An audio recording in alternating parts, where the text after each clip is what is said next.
Good evening and welcome to the channel's studios here in London with your international news around the world in 5. Ukrainian officials say they shot down over a dozen drones during a Russian attack on the capital city of Kyiv early on Wednesday morning. Explosions rocked the central Shevchenkivsky district as air defences shot down what was said to be Iranian-made Shahed drones. The regional headquarters in Kherson were also shelled. Russia has repeatedly targeted Ukrainian energy infrastructure since October with missiles and drones. President Zelensky said 13 drones were fired at the capital, but that they were all shut down. Meanwhile, the European Parliament has awarded their prize for freedom and human rights, or Sakharov prize, to the people of Ukraine. Today we are awarding the European Parliament's most prestigious prize for freedom and human rights to the brave people of Ukraine, represented by their president, elected leaders and civil society, because once again we mean it when we say that we will stand in Ukraine's corner.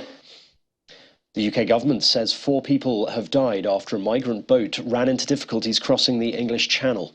It's thought 43 people have been saved, with more than 30 rescued from the water.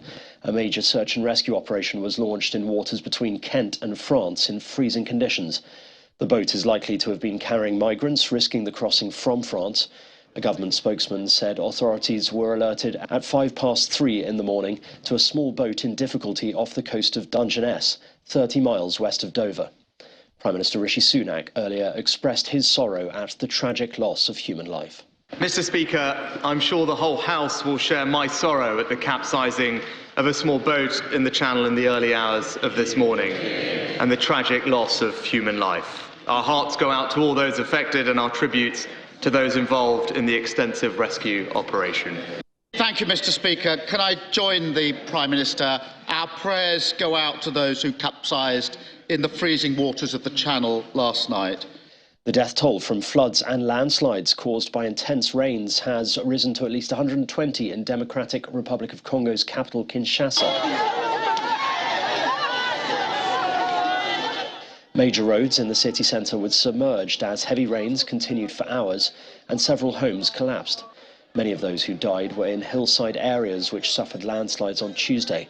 The government has announced a 3-day period of national mourning.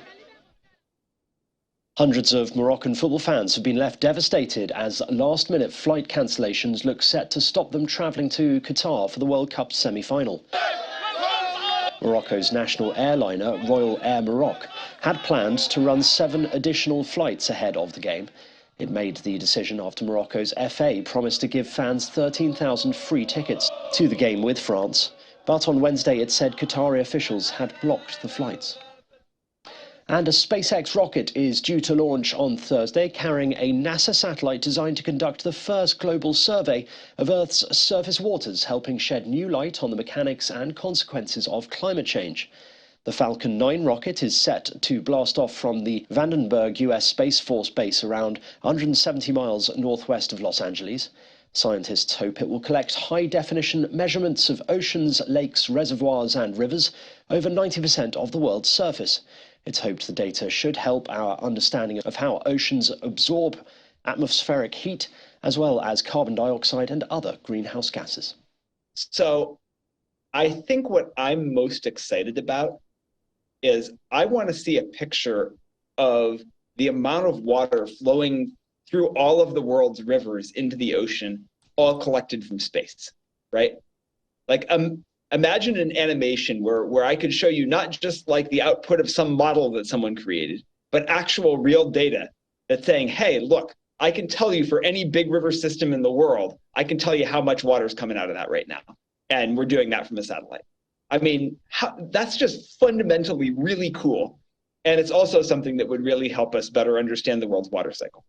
And that's your international news around the world in 5. Now back to the channel's studios in Lagos.